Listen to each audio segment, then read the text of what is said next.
Microphone. Go ahead. How long have you been in an elected government position? And specifically, what are the most important things you have done for our community in your elected position, especially for seniors?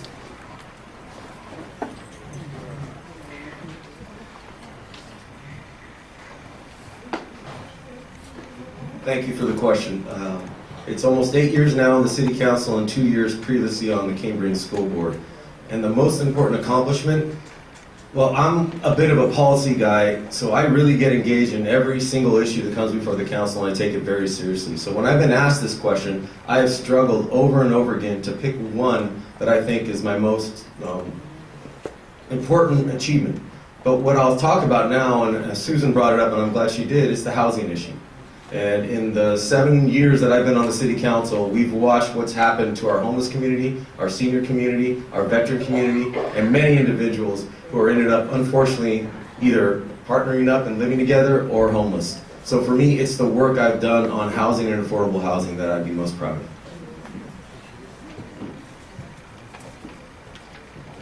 Thanks, Catherine. I was elected in 2014, so this is essentially my third career after having practiced law and been an educator. And because I sit on a school district, one might presume that I don't engage particularly on issues with regard to seniors.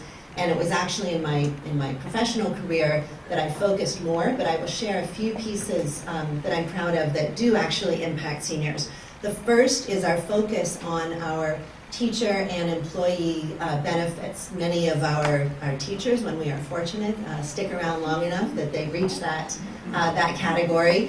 And we spend over 80% of our district's budget on salaries and compensations and making sure that our teachers have and staff have everything that they need to succeed and to come as close as possible to being able to live self-sustainably in this valley. And to that end, we're also looking at teacher housing. Another aspect where we have engaged with older adults is in volunteering in the classrooms.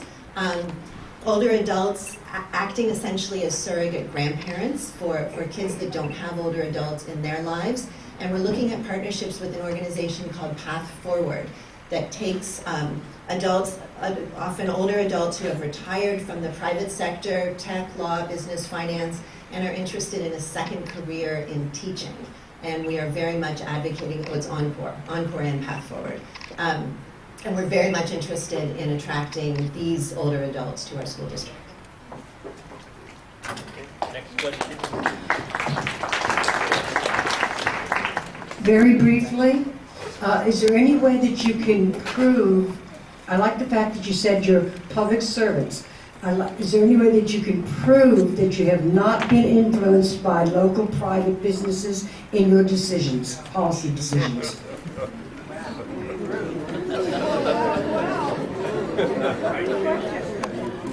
I think so. First, I would say that something that my opponent and I have in common is that we both identify as progressive Democrats.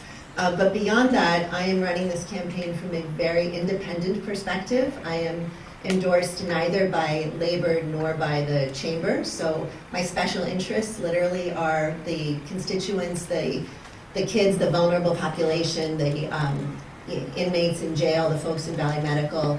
Those are my constituents. And in terms of my work on the school board, the special interests largely, I would say, are probably the charter schools. And you can ask them if they're happy with me. They tend not to be happy with me. That is a special interest that invests in candidates that support their perspectives, and we've had a lot of differences over the last 4 years.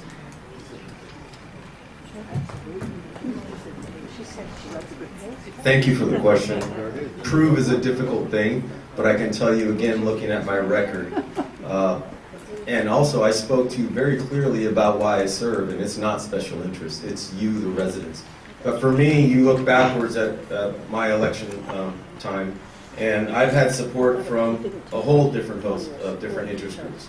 And these folks really, I say, step up and support me on any particular election because they know they can count on me for my word only. And that's whether or not I support an issue, and that's dependent upon the public interest. I've had the endorsement of the Labor Party, which is one of the interest groups that folks talk about. And at one point, I've had the support of the Chamber of Commerce, which is another interest group that folks talk about. And really, at the end of the day, what I try to describe myself as is independent. And for them, it's, what have you done for me lately? Well, that's why I don't have, as I have described it, an all-in approach from any interest group for Don, because Don's never been there for any interest group 100% of the time, because Don's been 100% of the time for the public. So hopefully that's helpful. Thank you.